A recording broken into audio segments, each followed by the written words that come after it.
Not entirely sure. Swain Hover here. It's a champion we haven't seen much of. It's a lot stronger on 12.10. You play it into shorter range compositions, but it is that strong that you can just pick it. I'm surprised we haven't seen much of it today, but having seen it now, very interesting to see what BDS Academy are going to respond with.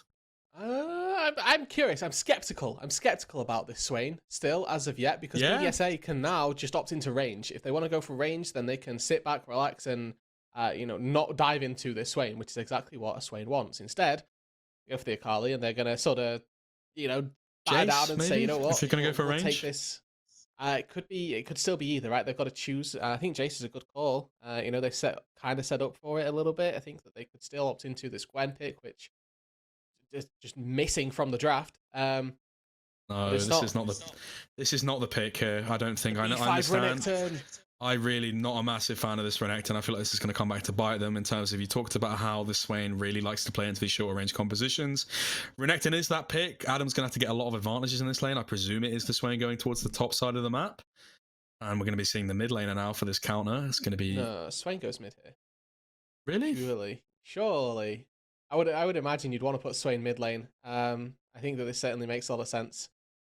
Well, I wouldn't have even minded Akshan this game, honestly.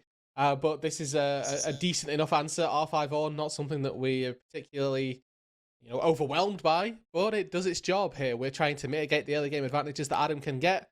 Then boom, we're in a pretty good spot. There is still that chance that they actually flex Renekton to the mid lane. Worth mentioning that could be the case. We could see Akali top lane into an Ornn, because that tends to be a fairly good matchup for Akali, just trying to gateway you through the early stages. But we'll have to sort of wait and see where these all get locked in, where they get ready for, and who it is that comes out in which lane. Like I say, I think that BDSA they've drafted into what Karmine Corp wanted a little bit here. You see Swain, you think, okay, let's pick long range, and they've... I hate this. I hate it. I hate this so much, for a dude. And I don't want to be here, trumpeting the words of the Church of LS, but this Renekton pick. I mean, a Renekton, I feel like it can have a spot. I think it's a really bad champion that I don't know why so many teams work towards, especially on 12.10. This champion's so bad on 12.10, by the way. I really, really, really, really can't vehemently dispose enough how unequivocally terrible this Renekton pick is. And if Adam can make it work, then fair play to him. But if he can't, then it's going to be egg on the face. And I really think this was just an awful, awful decision by all margins of the word. And we're going to be cutting to video here now. But we'll be seeing you in the game in a few minutes now shortly. Oh well.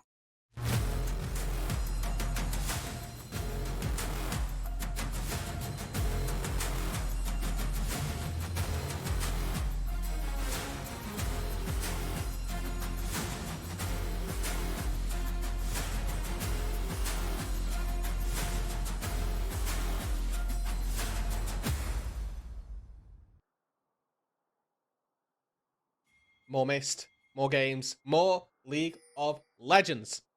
Don Jake, we are back. We've got another game in.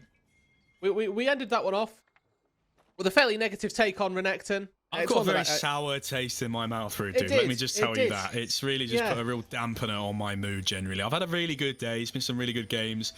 It's never a nice thing to see that crocodile on the top side. I don't like crocodiles in general. I think they're a very pointless animal. What utility does a crocodile serve? I don't know. I'm not familiar. You ever seen a crocodile do anything for a society, Rude Dude? No. They're not exactly contributors, are they, Rude Dude? I mean, there's a lot of animals like guide dogs, they help. Tourism. To where? Australia? That's where, that's where they have crocodiles there, right? I hope so, because that's where I thought they would giving tourism to as well. Yeah. Well, speaking of things that snap, could be as well. That is another option. I'm Googling. Don't Google, Rude Dude. We're in a game. It's not important. It's a throwaway point. Is it not? Speaking of things that snap, there'll be some snapping tees in this game with excitement. We see ourselves move towards this 1 minute 30 mark. It's going to be the Jarvan starting the top side. Viego going for the solo start. Both junglers actually opting in for the solo start. Rika's going to have to find his way into this lane here. Seiken is waiting for him. Nice little here. Nice little trade now from Rika. Shuriken flip start. That's a savant move right there. Akali savant's loving life. Never really going to get in, or you shouldn't really ever get in range to Q. weirdly enough, these two champions have near identical Qs in the way that they do actually, strangely. Yeah, that's good point, Rude Dude. Yeah, but Swain's is just a little bit longer range, and this is where you're really going to get to see the difference of ranges sort of shown off, I guess. There's going to be a great server affairs thus far. We're going to be seeing most of the mid lane matchup. Focusing on starting on the red buff, moving to opposite sides of the map. No surprise that we are seeing 113 opts away from the Ornn matchup, and we may well see the only real time you can dive an Ornn is before he's got any items, and they're probably going to want to, or if you know how you play with Renekton, you need to try and snowball it, particularly against an Ornn. Would like to see potential dives, potential at the very least forcing off of the wave for Cabo Shard, and they can maybe use Rika if he can somehow establish mid priority. Maybe he can make a roam up and they can 3-man dive on a stacked wave, but we'll have to sort of wait and see. We know that 113 is going to pass toward this bot lane, pass toward his misfortune. Make sure that I wanted to touch on this. Game is going to be. Go on. Talk me through this, Rude Dude, because you know he's path towards bot side. Is this the fated strong side Reckless that I've heard so much about? I don't know that thing exists. Hantera is taking some good trades with Reckless though. Well, he's going in the right. He's going in the right direction, right? Yeah, he is. He is. You know, against all odds, it would appear Reckless has been given this is when priority. This is when the trend gets bucked, and in about a minute or so, we're going to see Hantera do his classic level 3 roam, and then Reckless will be left alone. But for the very moment, this side is strong. And Dream Race gets caught out here, doesn't quite manage to get the W off. He goes relatively low, but a nice little trade damage backwards, as 113 is here. He's going to get spotted off by a wall, but it's an awkward wave position. BDSA Academy not able to capitalize on this. They won't be able to crash this. They're going to be kind of locked into quite an awkward spot. It doesn't really matter that 113 is spotted. Him being here is enough. Yeah, it's pressure enough to just force them off of the wave and stop them being able to push this all the way in. Making sure there's no trading. But what actually happened was pretty unfortunate for 113 there. He walked into the Drake pit, threatening the flag and drag over the wall and then the weight. And then there was a bit of an engagement and he thought, okay, time's of the essence. I need to go around now. And then didn't quite manage to find the right window on it. There was a ward that was in that tri-brush, so he would have been spotted had he gone over initially, but that ward like quickly expired. A real game of seconds there, and ifs and buts, not necessarily the actual things that ended up happening though. Yeah, ifs and buts not exactly what you want when you have the conditional clause of this Renekton in the game. You kind of want to be the peddler of absolutes and obsoletes, and it's going to be an engage from Hantera there, but every time he goes in, there's a lot of return damage from this Yuumi and Ezreal lane. Instant arcane shift out to safety plus a prowling projectile. You know, you're likely going to be tanking 2 Qs, one from either champion plus the E damage, so you have to be slightly careful as Hantera. Obviously, you always have that battle dance out to safety. Can't say we're expecting that. That was a nice little, I believe that must have been a Q, right? Yeah, double up. You're asking for that as Dream Race, unfortunately. Yeah, those feel good as a misfortune, but you should never really get those. That's really quite huge, and we spoke about earlier how BDSA Academy had locked themselves into that bad wave state. It was starting to become undone, because if you look at Reckless, he does now taken the E level 4, but he had 2 points in Q to start with, so he didn't actually have a lot to dissuade that wave clear from Ezreal Yuumi. He locks them in for a little bit longer. Dream Erase takes a step 2 forward, and it's a first blood for Reckless that really gets them going at the races. Oh, it's huge for the bot lane, Karmine Corp. They were played towards us as the strong side. They were given the slight little pressure from 113 to begin with, and they were expected as well. That's another one of those things. That's another one of those things we spoke about. Like, 113 doesn't matter necessarily that he's spotted out by the ward there. Him being there means that BDSA Academy never really able to crash that wave, get that beneficial wave state for themselves, and Reckless capitalizes. Really well, you know, capitalizes really well. Gets that first blood. And to touch on this matchup as well a little bit, since we kind of got thrown in into the draft, this is a rematch of your semi-finals from spring. For those that, you know, either joining us for summer or weren't up to date, last time these two teams played in the best of 5 format at the very least, BDS Academy won. They came out 3-1 ahead. Can we get some results-based analysis here? Cabo Shard comes out with an ultimate. Ornhorn does land onto Adam here, though, but the Swain W is in regard. That's going to be Shio getting knocked up here. Adam tries to find it. Slice and Dice goes through. Cabo Shard has flashed away here rather well, but it's going to be him going down. He's too much to survive there. Not quite going to be able to escape. It's going to be Shio finding that second blood, not the first blood. And a good trade. That's what you want to do onto the top side with the Renekton, but is there going to be a response down bot lane? quite a big wave. Both sums available for Crownie here. Hansara has to find something. Ignite comes down. It's a lovely flash from 113 to find it there. Clips at the end of the animation to find the further knock up. And Crownie had both sums, but he still dies, and it's a teleport from Rika as well. Oh, beautifully executed. Yes, Rika catches the wave, but it's just even more disaster for Crownie, even more disaster for BDSA down on this bot side, having a torrid time of things thus far. Really not having a nice attempt at this bot lane 2v2. They saw the misfortune. They've obviously had to try and deal with it in their own way, and so far it's been very unsuccessful. This is that top lane dive that we saw come through. Good enough. Time bought by Cavo. Unfortunately, not enough. Adam and Shio doing a very good job at juggling the aggro, and importantly, waiting until the majority of those cooldowns had been expended before engaging that dive. And this one down on the bot side as well, you can see Hantera just throws a couple random skill shots and 1-1-3. Beautifully timed, you know, goes for that flag and dragon. As soon as Crownie flashes right on top of him, knock up secured, and Reckless just entire time DPSing.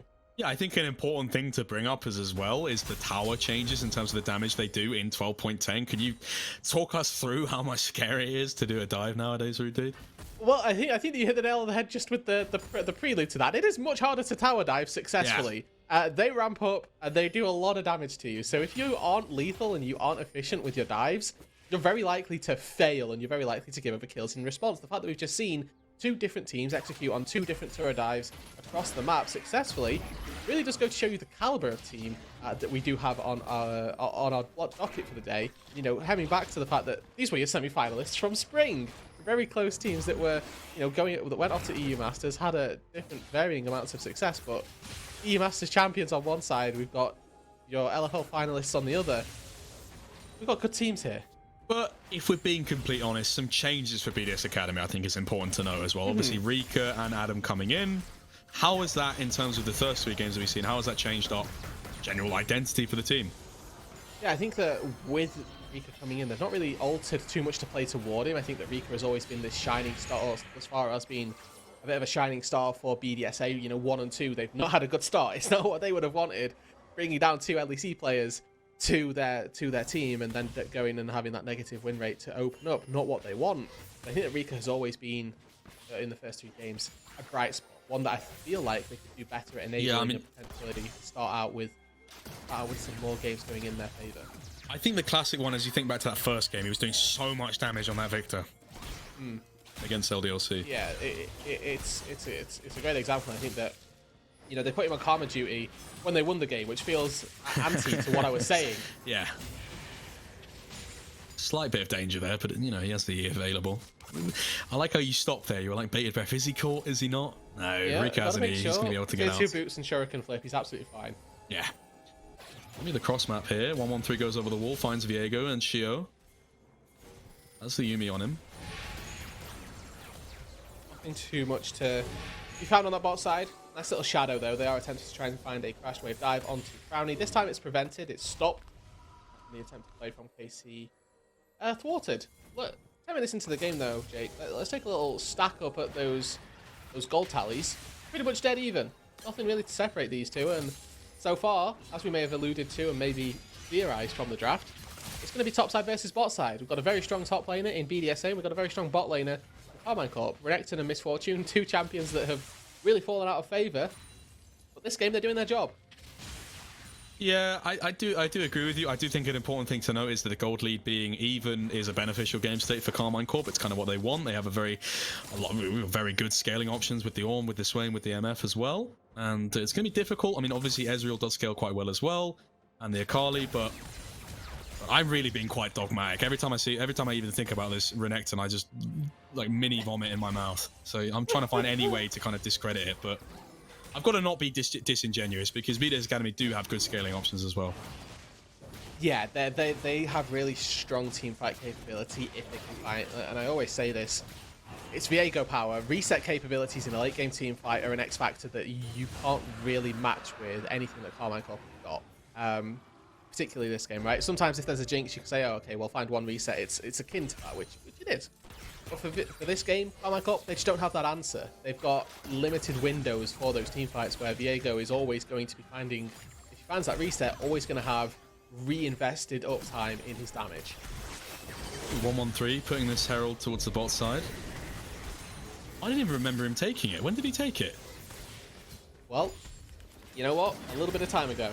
A little bit of time ago. Rude, dude. Like, I've outed myself as being someone who doesn't know what they're talking about just now by saying I don't know when he took it. And then you bring me down with you, and you bring me down with you. You could have just, just lie, rude, dude. It's fine. Just be deceitful. It's completely fine. But then fine. the people know. But then the people know. No, they don't know, rude, dude. They know when I'm lying. Well, who are you trying to impress, me or them? Nobody. I'm trying to them, obviously. Talk the teams. Okay, fair enough. Understandable. We're here for the players. True. That's true. No doubt. It's not about me. Why would I make it about me? I'm trying to facilitate the growth of Karmine. Rude dude. Facilitate the growth of the BDSA players. You're making us sound like a married couple at this point. This is not good. We're not meant to have these arguments. We're not meant to have these arguments in public. We'll talk about it later. I don't want to talk about it later. But anyway, this game is more important right now. Even gold lead, 2 dragons stacked up for Karmine Corp. They're able to get those plates in the bot lane.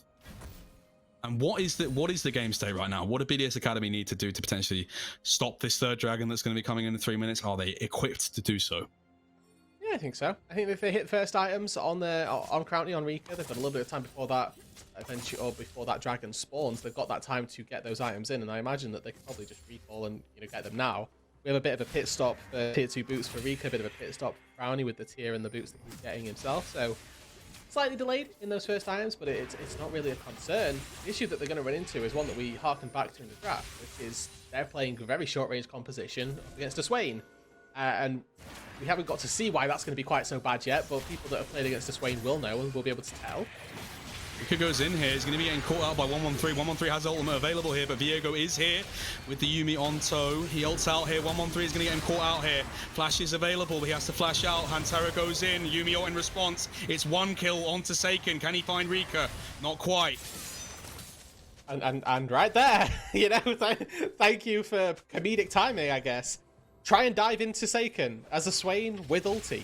Impossible. It just does not work. Don't win the skirmish when that happens. And right there, BDS Academy realize now what their issues are going to be in the later stages.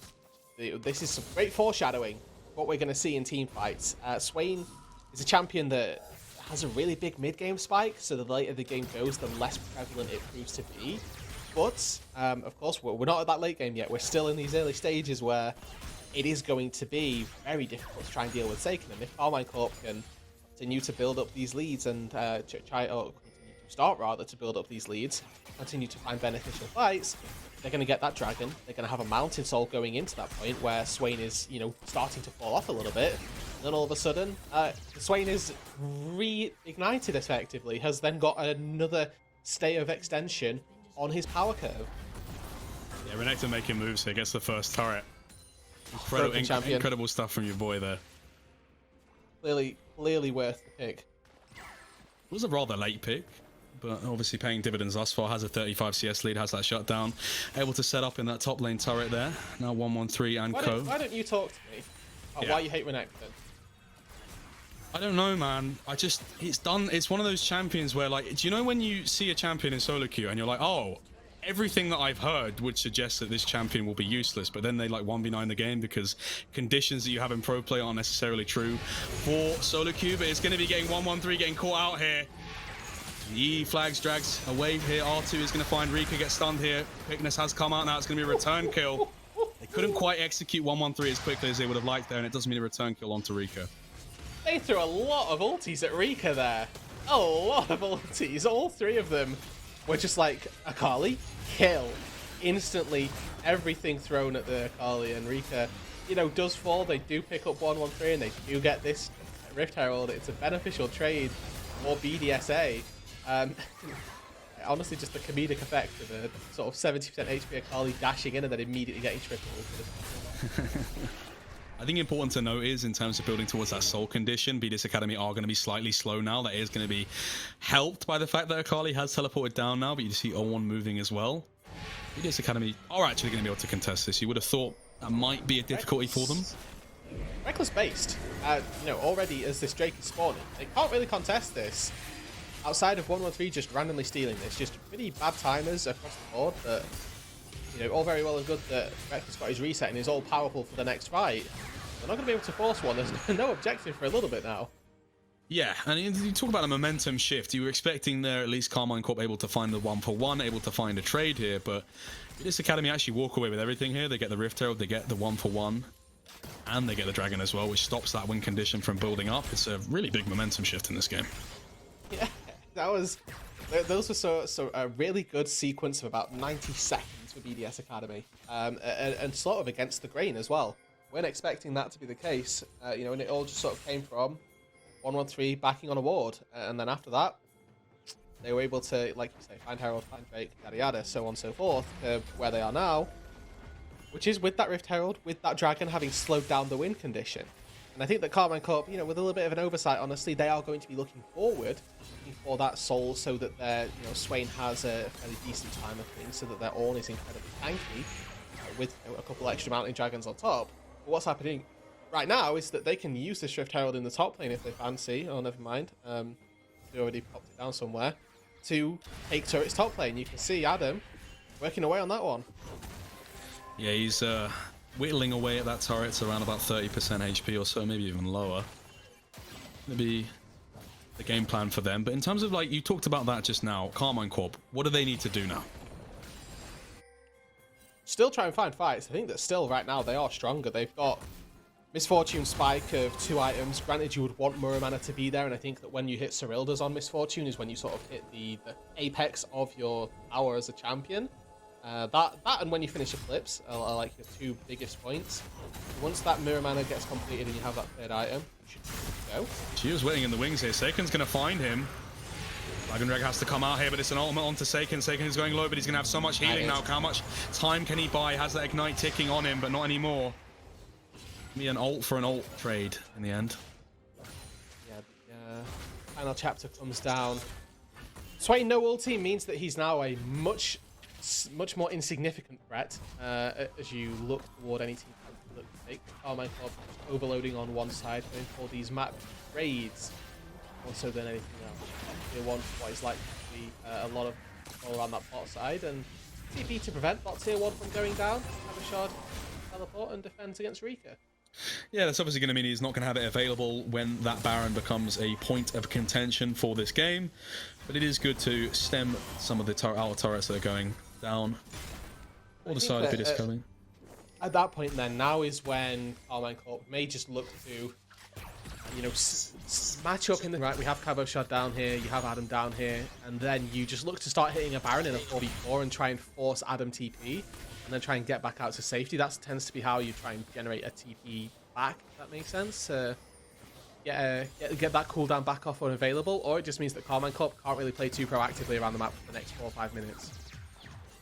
Yeah, completely agree with you, Rude Dude. I think that is going to be the case. It's going to be difficult for them to stop that from happening.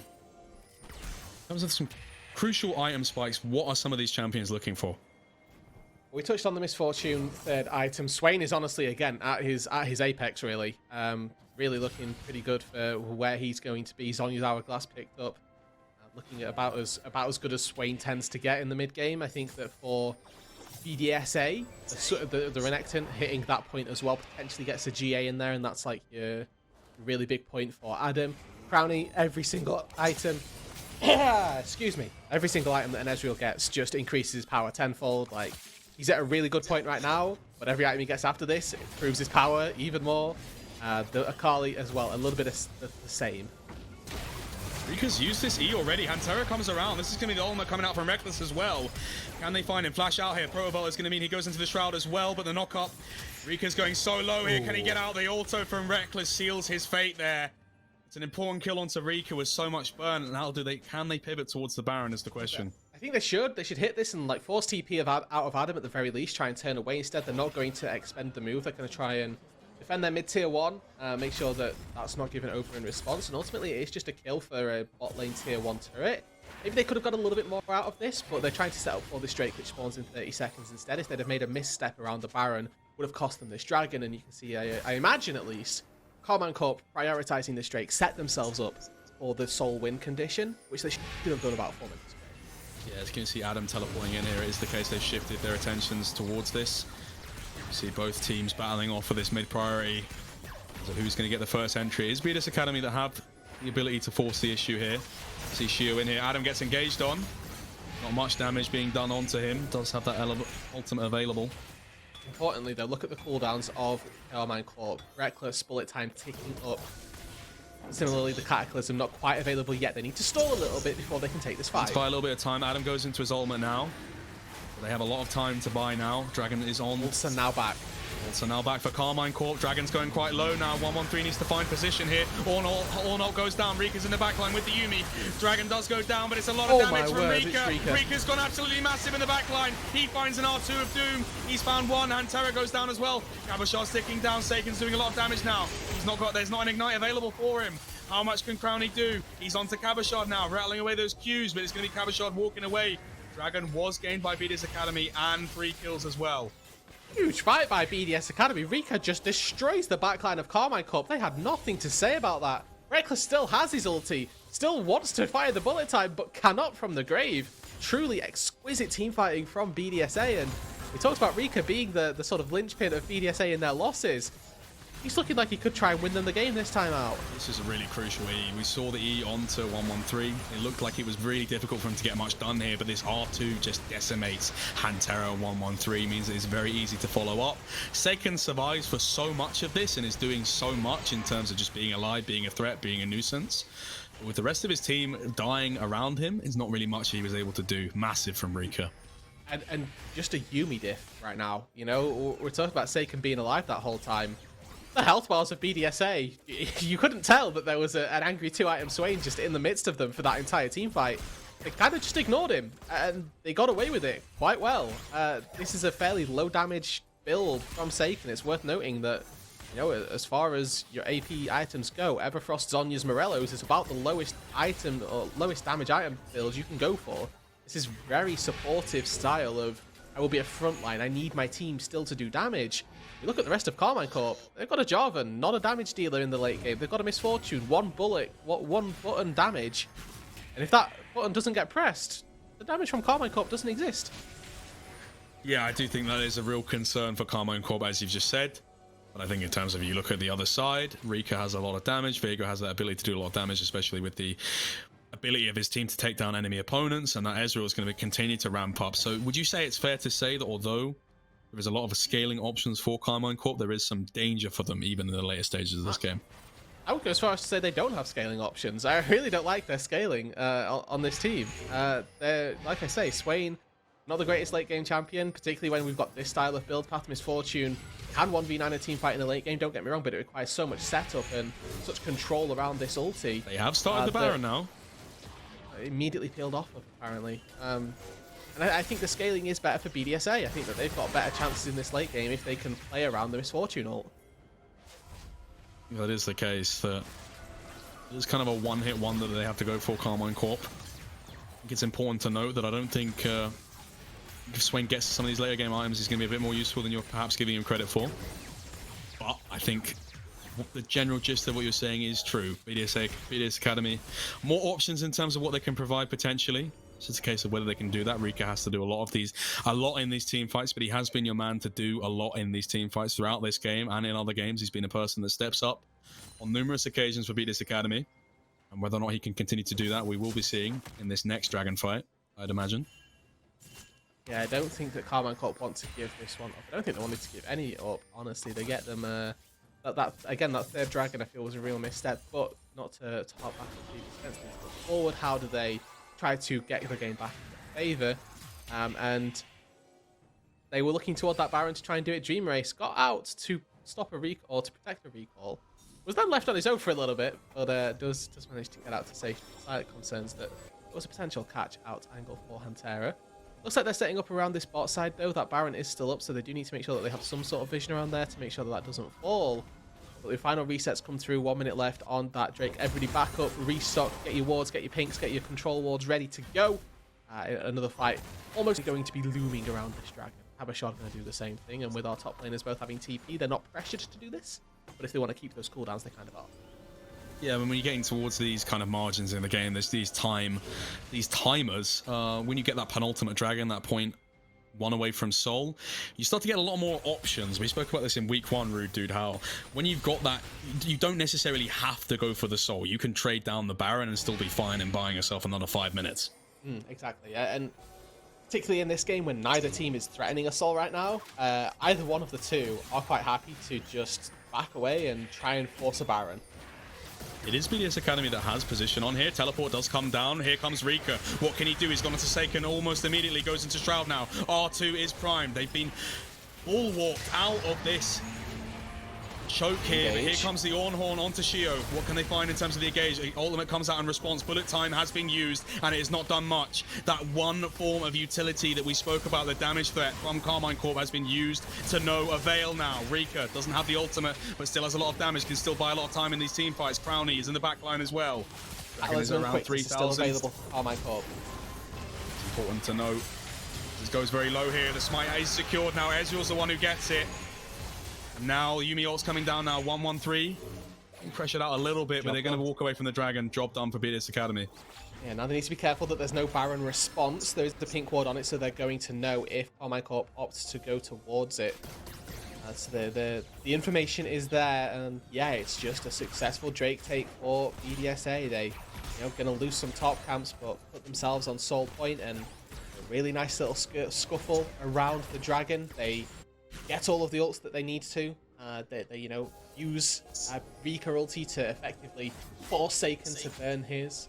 The Ornhorn as well, really not hitting the mark. Bullet time, the same sort of story. Crownie just able to Mystic Arcane Shift away, and overall, good baiting of cooldowns, good exchangements, and again, this is recognizing what your enemy team wants to do in terms of what we were looking to expect from these teams with semi-finals previously for the two organizations. A dead even game at 28.5 minutes seems pretty fitting. I think definitely fitting. I think it is important to note that I feel like the pressure is somewhat mounting for Karmine Corp in terms of how these last few fights have been going. It was the case that Karmine Corp were kind of forcing the issue towards the earlier stages of the game. BDS Academy kind of clawing their way back through some of these objectives, building back the last 3 dragons. If it continues to be the case, you get one more dragon that mountainside. That could really be the tipping point in terms of this game. Yeah, and then you find those big engages. All of a sudden, it doesn't particularly matter because there's a big mountain shield that's absorbed. We will sort of have to wait and see whether or not those eventualities come to fruition. I want to point out quickly Shio's item build. Force of Nature, second item to pretty much immune any damage coming through from Seiken. And make sure that this on as well, also not too much threat. Make sure that we don't see an engagement here. He's very close. Quite close. Yuumi ult does come out here though. Hantera's been stunned up. Bullet time has come out. Shio takes a lot of damage here. He has the Yuumi on. He's gone into stasis now with the stopwatch. Seiken is massive in this fight. Adam is trying to stop Cabochard, but 1-1-3 is taken out by Rika. Rika's come up huge here. Reckless is getting stunned out by Adam. Seiken has to flash over the wall here. Can he find the Yi? Shio as well. Seiken's going low. Rika's come up for a double kill now. Goes into stasis. Adam comes in. Gets the stun onto Hantera. He's gone quite low now. Reckless is doing a lot of damage. Here comes Ezreal. Ezreal's getting healed up by the Yuumi now, but it's a rather even fight so far. 2 for 2. Rika getting 2 kills, but Reckless doing a lot on the back foot. Yeah, just a slight overreach there by Adam. Goes too far forward, gets caught out there on the re-engage as he's trying to just bait Karmine Corp in. They got 1-1-3, they got Seiken, they'd won the fight, but he goes too far forward and just overestimates himself just a little bit too much. And not able to get away with the overextension there, and Reckless, like we know he can, just consistently pumping out damage, making sure that he is constantly nailing as much as possible every single time. This is the replay of that fight we saw Hantera. Very close proximity here. And once again, Reckless, bullet time onto Shio. He ducks out, gets out to safety, and now we're in a pretty difficult spot. Hantera goes for the engage onto Rika, who is already away from that engagement. Makes it so Karmine Corp shouldn't win this fight. Seiken with a really good flash, buys a lot of time down on this bot side. They take down Seiken, but then look at Adam here. Just overreaches. At this point, BDS have won. He goes too far forward, and importantly, knockup cancels him. I think that there's a double up that comes through that takes down Rika as well, sort of sacrificing 2 for 1 off the play. Yeah, it's a real shame. You feel like there was almost a bit of a disconnect between the top laner and the rest of the team there in the terms of just the target selection. He flashes onto Reckless with the 3-man unit. Potentially should have been turning back on towards the Swain. It does mean that a fight that could have gone really well for BDS Academy doesn't, but here comes the Ornhorn. Cabochard can't find anyone. Only forced to flash though, sort of arcane shifting in the face of an Ornn, a little bit, a little bit weird, and goes punished. Crownie, quite rightly, now without flash, now has to. That's quite important for this next dragon. Sorry. It's quite important for this next dragon, the fact that Crownie won't have this flash. Yeah, that's certainly something to keep our eyes on. That was, one cooldown that they had effectively. Nobody else has anything, except Crowley had both his sums. Now, without a heal, it is going to be looking to potentially stay alive with that. Important to note as well, then, at that same token, Karmine Corp got 4 out of 5 flashes. Pantera finding an engage. Very high possibility when he's got that flash available. Everybody else is really struggling for it, and now Rika gets chunked for the Drake. This could just be the Dragon going to pick Karmine Corp now. Now, Ornhorn is about 2/3 of the way from coming back. 14 seconds or so might be getting it almost back up. It's another case of Karmine Corp want to maybe wait for that cooldown to come back up. But the Drake is spawning 5 seconds or so. This is a lot different to other setups we've seen. It's Karmine Corp that can force the issue on this Dragon. It's not been the case for the last 3 Dragons. Can Crown even get into this fight? Adam, reaching that point now. It's hard to have utility in these fights. Look at this flank from Rika. Rika's coming on the flank now. How much can he do? The Dragon's whittling down there. They might need to turn onto it. Adam has the Yuumi onto him. He's looking for an engage now. It's going to be Rika in the backline, but he's being caught up. Has to go into stasis. He couldn't find the flank that he wanted. It is going to be the Soul. It is going to be Rika getting turned down, but the Soul does get taken. Now it's just on BDS Academy to try and find their way out here. Orn has gotten the teleport here to get a flank. Adam has to walk a different direction. It's going to be Crowny. Has to be over the wall here. Shio's going to get stunned up here. Crowny gets found. That flash is so crucial from before. It means he gets taken by Reckless. And the Soul goes down, but it is 2 kills going in the favor of KC, and they are going to walk towards the Baron now, presumably. Exactly. What else can they get? Shio still available with Yuumi, with Adam. Very beefy front line to be presented for the Viego. Potentially they could try and dissuade this Baron from coming through. Mid-tier 1 almost certainly is going to go begging, but that will be a happy sacrifice that Karmine Corp will make. Engaging onto Cabo Shard now, Baron getting taken down.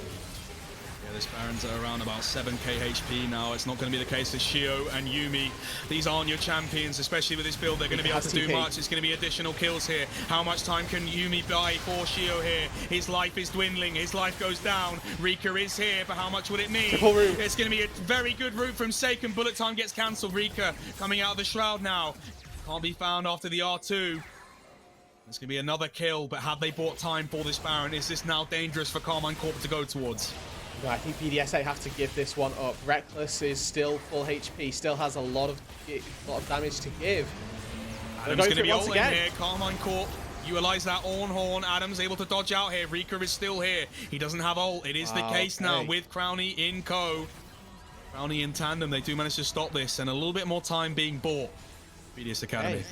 So they do get off the Baron then. BDSA able to do just enough. Just forcing and stepping forward, and overall then, in the overarching play, we've had 2 minutes of action, it feels like. BDSA that come out on top. They secure the Dragon, they only lose 1 for it. They stop the Baron, they only lose 1 for that. When we've got everybody resetting, setting back up out onto the map, should be BDSA with this advantage going into these exchanges. That Mountain Soul is going to make it so much more difficult for Karmine Corp to find those engagements, to find those successfully, and then try and chase down 1 target. Important differentiations right now. Extra level. Never mind, Rika just hit level 16. He didn't have rank 3 ulti. He does now. So, great. Level 3 ulti for Akali. Going to be very important, very impactful. A lot of damage to come from that. Reckless, full build on the Misfortune. Is as high capability as possible, unless he sells boots. Keep your eyes on him as well to do the damage. Yeah, Reckless being full build, absolutely massive. Has that Kempunk, great sword to kind of dissuade a lot of the healing. You also see the Thornmail as well, although I don't massively agree with it being fully built. I think you kind of have to at this point. But some of the healing from BDS Academy going to be at least stemmed to an extent. Whether or not that makes an impact, we'll have to see. The Mountain Soul going to be adding a lot of utility to what they can do. You can see this is the eternal dance that we'll be seeing at this point. Engages in both regards. Rika gets engaged on 2 again. He tries to find the R2, tries to find the ult, but he can't quite do it. He now has the E onto 113. His mind is telling him no. They burn Ornhorn, and they only have to use Dominus for it. They also got inside track on mid lane. Rika still has ult. Dreamerace and Shio also still with that tool available. 1-1-3 over the wall here, but he gets stunned. A lot of damage onto him now. Going to be using the Gore Drinker. Seiken goes into ultimate. He has in the stasis now. He flashes away now. Can he find any routes to maneuver themselves forward? 1-1-3 finds a flash onto Crowny. It's a flash in response, but he's going to get taken out. The flash and drag that you had earlier does not bear you many fruits now, and it's going to mean that BDS Academy can move towards this Baron. Wow.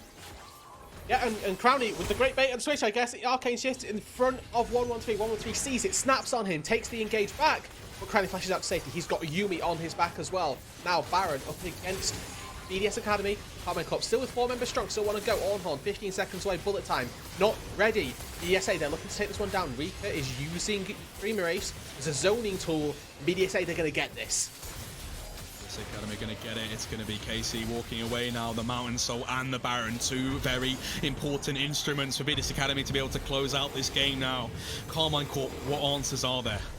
And I think that the answers are now not particularly there. It's if BDSA Academy can leverage this Baron plus their soul that they have into an Elder Drake. Elder Drake is the big win condition for them here. We've seen them struggle so many times to find cohesive, constructive fights where they've been able to demolish Karmine Corp. Every single fight has been on a knife's edge. Whoever gets this Elder is going to get that combat buff to top them over the edge and push them to a winning teamfight position. You want to give the advantage over to BDSA with the Baron, with the Mountain Soul. They'll be able to now push their waves in. With those pushed waves, they can control the vision around the jungle and make it more and more difficult Karmine Corp to get in position to contest this Elder Dragon. BDSA should have control. Let's see if they can use it. I think important to note now is that stopwatch in Ezreal's inventory. Obviously, Crowley not having that flash available, but we'll have a little bit of a safety net in terms of any engages that he might be getting caught out on. Potential Rakan having that flash. It's important now. Both of these waves, top and bot stacking now, is going to mean it's hard for Karmine Corp to find their way into this. They're going to have to force it. There's a pink quad there, Shio. Be careful. Just have Yumi if Dream Race wants to get off of Crowley and heal up to Viego just to not ready for this engagement that we assume is coming. 20 seconds on that Elder. You can see BDSA have done exactly what they were supposed to. Set up mid, set up bot lane, control vision around that bot side, but KC always looking to get vision down themselves. Absolutely, and they have got complete control here. Adam is stopping them from getting in this choke. Shio the other. Seiken's going to come around the side now. It's going to be difficult for them to get into this pit. Important to note is once they pivot onto that, it's a decision that's being made. They're going to be taking damage from it.